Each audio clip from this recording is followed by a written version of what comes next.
जय श्री कृष्ण। राधे राधे। नमः पार्वती पतये हर हर महादेव। आज YouTube चैनल के माध्यम से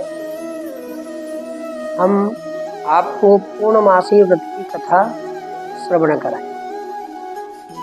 सभी जनमानस अधिकांश रूप से पूर्णमासी के दिन जानते हैं कि भगवान सत्यनारायण की ही कथा होती है, परंतु ऐसा नहीं। सत्यनारायण भगवान का भी पूजन होता है, भगवान की कथा भी होती है, परंतु मुख्यतः रूप से भगवान शिव और पार्वती का पूजन किया जाता है और पूर्णमासी की कथा की। पूर्णमासी की कथा से भगवान शिव और पार्वती माता की कृपा जीवन में आती है, धन धान्य की वृद्धि होती है। इसलिए सभी सनातन प्रेमियों को पूर्णमासी के दिन भगवान शिव, पार्वती और सत्यनारायण भगवान की भी कथा श्रवण करनी चाहिए। आज हम आपको वह कथा सुनाने जा रहे हैं तो पूर्णमासी के दिन सुननी चाहिए।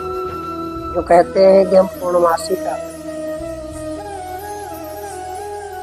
उनके लिए कथा YouTube चैनल के माध्यम से हम आपको श्रवण करें। बोलिए नमः पार्वती पतये हर हर महादेव।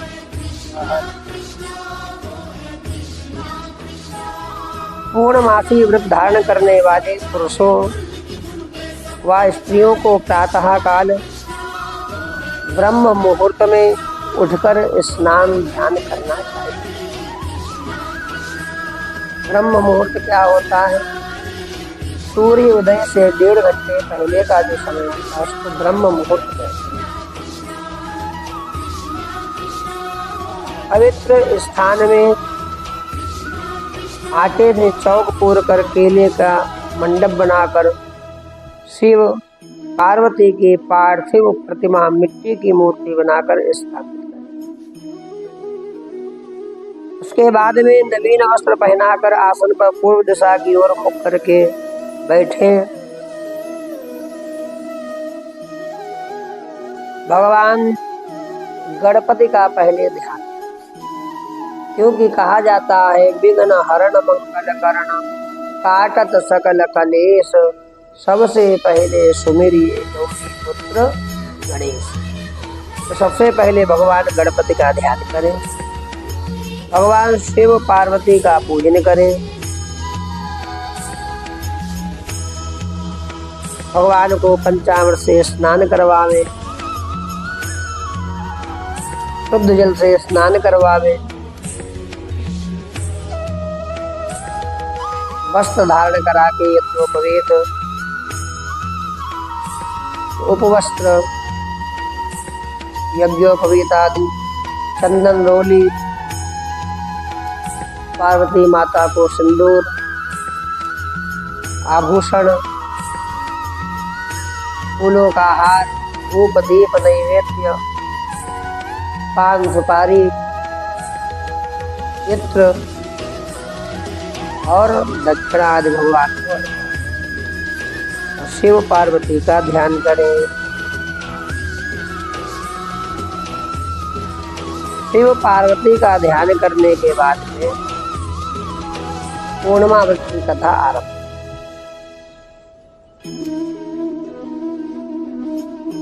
गुरुर्ब्रह्मा गुरुर्विष्णुः गुरुर्देवो महेश्वरः गुरुः साक्षात् परब्रह्म तस्मै श्री गुरवे नमः। कर्पूरगौरं करुणावतारं संसारसारं भुजगेन्द्रहारं सदा वसन्तं हृदयारविन्दे भवं भवानी सहितं नमामि। श्री गणेशाय नमः। द्वापर युग में एक समय की बात है कि यशोदा जी ने श्री कृष्णचंद्र भगवान से कहा, हे कृष्ण, तुम सारे संसार के उत्पन्न करता, पालनहार, उसके संहार करता हो। आज कोई ऐसा व्रत मुझसे कहो जिसके करने से मृत्युलोक में स्त्रियों को विधवा होने का भय ना रहे। वह व्रत सभी मनुष्यों की मनोकामना को पूर्ण करने वाला भी हो। श्री कृष्णचंद्र भगवान कहने लगे, हे माता, आपने अति सुंदर प्रश्न किया है। मैं आपसे ऐसे ही व्रत को विस्तार पूर्वक कहता हूँ। सौभाग्य की प्राप्ति के लिए स्त्रियों को 32 पूर्णमासी का व्रत करना चाहिए। इस व्रत के करने से स्त्रियों को सौभाग्य और उत्तम संपत्ति की प्राप्ति होती है। यह व्रत अचल सौभाग्य देने वाला एवं भगवान शंकर के प्रति मनुष्य मात्र की भक्ति को बढ़ाने वाला है। यशोदा जी कहने लगी, हे कृष्ण, सर्वप्रथम इस व्रत को मृत्युलोक में किसने किया, इसके विषय में विस्तार पूर्वक कहने की। श्री कृष्णचंद्र भगवान कहते हैं, इस भूमंडल पर एक अत्यंत प्रसिद्ध राजा चंद्रहास से पालित अनेक प्रकार के रत्नों से परिपूर्ण काटिका नाम की एक नगरी थी। वहाँ धनेश्वर नाम का एक ब्राह्मण रहता था। उसकी स्त्री अति सुशीला रूपवती नाम की थी। दोनों ही उस नगरी में बड़े प्रेम के साथ रहते थे। घर में धन धान्य आदि की कमी नहीं,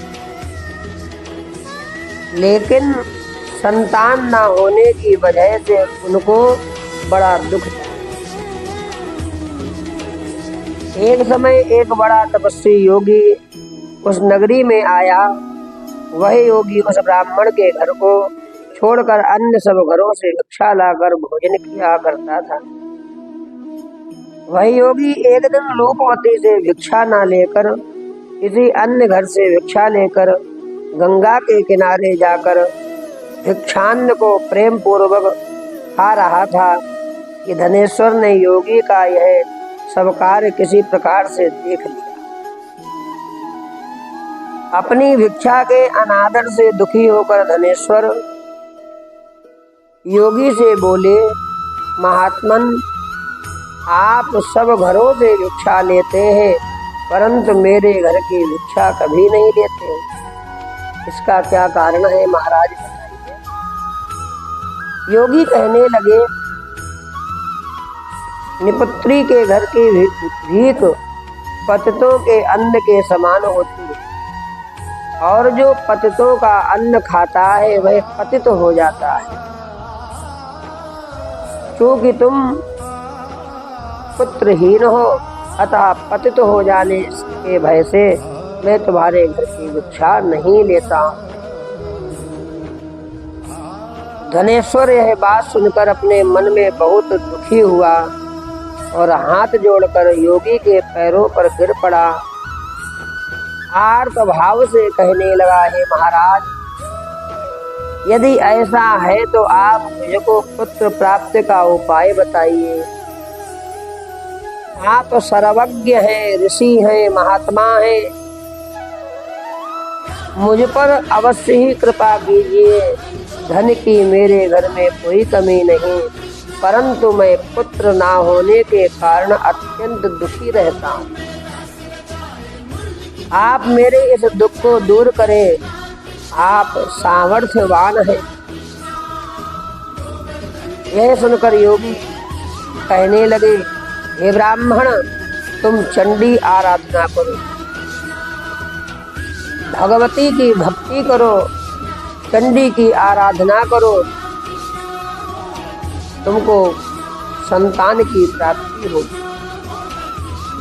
घर आकर उसने अपनी स्त्री से सब वृतांत को कहा और स्वयं तप के निमित्त वन में चला गया। वन में जाकर उसने चंडी की उपासना और उपवास आरंभ किया। चंडी ने 16वें दिन उसको स्वप्न में दर्शन दिया और कहा, हे धनेश्वर, जा तेरे पुत्र होगा। परंतु वह 16 वर्ष की आयु में ही मृत्यु को प्राप्त हो जाएगा। यदि तुम दोनों स्त्री पुरुष 32 पूर्णमासियों का व्रत विधि पूर्वक करोगे तो वह पुत्र जो है दीर्घायुवान हो जाएगा। अपनी शक्ति सामर्थ्य के अनुसार आटे के दिए बनाकर शिव जी का पूजन करना, परंतु पूर्णमासी 32 हो जानी चाहिए। प्रातः काल होने पर इस स्थान के समीप ही तुमको एक आम का वृक्ष दिखाई देगा। उस पर चढ़कर तुम एक फल तोड़कर शीघ्र अपने घर चले जाना। वह फल अपनी स्त्री को देना। अपनी स्त्री से सब वृत्तांत कहना। ऋतु स्नान के पश्चात वह स्वच्छ होकर श्री शंकर जी का ध्यान करके उस फल को देगी। तब शंकर भगवान की कृपा से उसको गर्भ हो जाएगा। जब वह ब्राह्मण प्रातः काल उठा तो उसने उस स्थान के पास ही एक आम का वृक्ष देखा, जिस पर एक अत्यंत सुंदर आम का फल लगा हुआ था। उस ब्राह्मण के आम के वृक्ष पर चढ़कर उस फल को तोड़ने का प्रयत्न किया, परंतु कई बार प्रयत्न करने पर भी वह वृक्ष पर न चढ़ पाया। तब ब्राह्मण को बहुत ही चिंता उत्पन्न हुई और वह विघ्न विनाशक श्री गणेश जी महाराज की वंदना करने लगा। हे दयानिधे, अपने भक्तों के विघ्नों का नाश करके उनके मंगल कार्य को करने वाले, दुष्टों का नाश करने वाले, रिद्धि सिद्धि के देने वाले, आप मुझ पर कृपा करके इतना बल दें कि मैं अपने मनोरथ को पूर्ण कर सकूं। इस प्रकार श्री गणेश जी की प्रार्थना करने पर उनकी कृपा से धनेश्वर वृक्ष पर चढ़ गया और उसने एक अति सुंदर आम का फल देखा। उसने सोचा कि जो वरदान से फल मिला था वह यही है और कोई फल दिखाई नहीं देता।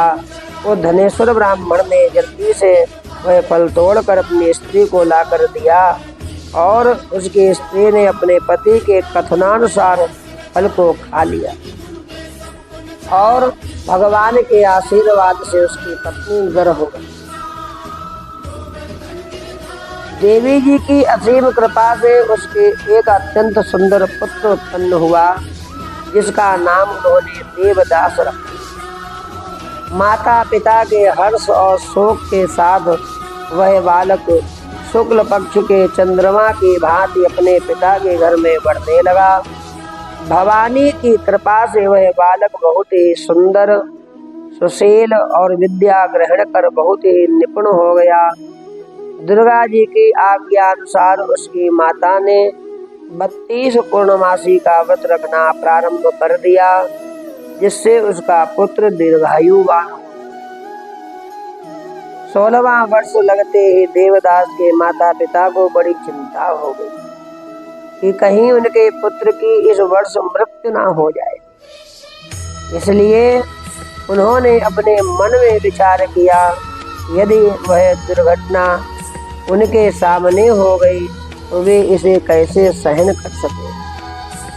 अस्तु, उन्होंने देवदास के मामा को बुलाया और कहा कि हमारी इच्छा है कि देवदास 1 वर्ष तक काशी में जाकर विद्या अध्ययन करे और हम उसको अकेला भी नहीं छोड़ना चाहते, इसलिए इसके साथ तुम चले जाओ और 1 वर्ष बाद इसको लौटा लाना। सब प्रबंध करके उसके माता पिता ने काशी जाने के लिए देवदास को एक घोड़े पर बैठाकर उसके मामा को उसके साथ कर दिया, किंतु यह बात उसके मामा या किसी और से नहीं थी। धनेश्वर ने सपत्नीक अपने पुत्र को मंगल कामना तथा दीर्घायु के लिए भगवती दुर्गा की आराधना और पूर्णमासी का व्रत करना आरंभ कर दिया। भक्ति के द्वारा उसने भगवान की आराधना की। इस प्रकार बराबर 32 पूर्णमासी का व्रत पूरा किया। कुछ समय बाद एक दिन में दोनों मामा और भांजा मार्ग में रात्रि बिताने के लिए किसी ग्राम में ठहरे हुए थे। उसी दिन गांव में एक ब्राह्मण की अत्यंत सुंदरी सुशीला विदुषी गुणवती कन्या का विवाह होने वाला था। जिस धर्मशाला के अंदर वर और उसकी बारात ठहरी हुई थी, उसी धर्मशाला में देवदास और उसके मामा भी ठहरे हुए। संयोगवश जब कन्या को तेल आदि चढ़ाकर मंडप आदि का कृत्य किया गया तो लग्न के समय वर को धनुर्वात हो गया। अस्तु वर के पिता ने अपने कुटुंबियों से परामर्श करके निश्चय किया, यह देवदास मेरे पुत्र जैसा ही सुंदर है, मैं इसके साथ ही लग्न करवा दूं और बाद में विवाह के अन्य कार्य मेरे लड़के के साथ हो जाएंगे। ऐसा सोचकर देवदास के मामा से जाकर बोला, तुम थोड़ी देर के लिए अपने भांजे को हमें दे दो, जिससे विवाह के लग्न का सब कृत्य सुचारू रूप से हो सके। तब उसका मामा कहने लगा, जो कुछ भी मधुपर्क आदि कन्यादान के समय वर को मिले वह सब हमें दे दिया जाए तो मेरा भांजा इस बारात का दूल्हा बन जाएगा। यह बात वर के पिता को स्वीकार कर लेने पर उसने अपना भांजा वर बनाने को भेज दिया और उसके साथ विवाह कार्य सब रात्रि में विधि पूर्वक संपन्न हो गया। पत्नी के साथ वह भोजन ना कर सका और अपने मन में सोचने लगा कि ना जाने यह किसकी स्त्री होगी। वह एकांत में इसी सोच में गरम निश्वास छोड़ने लगा तथा उसकी आंखों से आंसू भी आ गए। तब वधू ने पूछा, क्या बात है स्वामी, आप इतने उदासीन व दुखी क्यों हो रहे हैं? तब उसने सब बात जो वर के पिता व उसके मामा में हुई थी उसको बता दी। तब कन्या कहने लगी, यह ब्रह्म विवाह के विपरीत कैसे हो सकता है? देव ब्राह्मण और अग्नि के सामने मैंने आपको ही अपना पति बनाया है, इसलिए आप ही मेरे पति हैं। मैं आपकी ही पत्नी रहूंगी, किसी अन्य की कदापि नहीं। तब देवदास ने कहा, ऐसा मत करिए, क्योंकि मेरी आयु बहुत थोड़ी है, मेरे बाद आपकी क्या गति होगी। पहले इन बातों को अच्छी तरह विचार लो। परंतु वह दृढ़ विचार वाली थी। बोली, जो आपकी गति होगी वह मेरी गति होगी। हे स्वामी, आप उठिए और भोजन कीजिए, आप निश्चय ही भूखे होंगे। इसके बाद देवदास और उसकी पत्नी ने भोजन किया। शेष रात्रि भर वे सोते रहे। प्रातः काल 4 बजे देवदास ने अपनी पत्नी को 3 नगों से जड़ी हुई एक अंगूठी व एक रूमाल दिया और बोला, हे प्रिय, इसे लो और प्रेम निशानी समझकर शांत चित्त हो जाओ। मेरा स्मरण और जीवन जानने के लिए एक पुष्प वाटिका बना दो। उसमें सुगंधी वाली एक नव मालिका नेवारी नामक फूल लगा लो। उसको प्रतिदिन जल से सींचा करो और आनंद के साथ खेलो कूदो, उत्सव मनाओ। जिस समय और जिस दिन मेरा प्राणांत होगा तो ये फूल सूख जाएंगे। जब ये फिर हरे हो जाएं तो जान लेना कि मैं जीवित हूँ। यह बात निश्चय करके समझ लेना, इसमें कोई संशय नहीं है। ये समझाकर वह चला गया। प्रातः काल होते ही ढोल नगाड़े बजने लगे। जिस समय विवाह के कार्य समाप्त करने के लिए वर तथा सब बाराती मंडप में आए तो कन्या ने वर को खूब अच्छे प्रकार देखकर अपने पिता से कहा, यह मेरा पति नहीं है जिसके साथ रात्रि को मेरा पाणिक ग्रहण संस्कार हुआ था, इसके साथ मेरा वह विवाह नहीं हुआ है। यदि यही है तो बताए कि मैंने इसको क्या दिया। मधुपर्क और कन्यादान के समय जो मैंने भूषणादि दिए थे उन्हें दिखाए, तथा रात में मैंने इसको क्या गुप्त बात कही थी वह सब मुझे सुनाए। पिता के कथनानुसार वर को बुलवाया गया। कन्या की सब बातें सुनकर वह कहने लगा, मैं कुछ नहीं जानता हूँ। इसके पश्चात लज्जित होकर वह अपना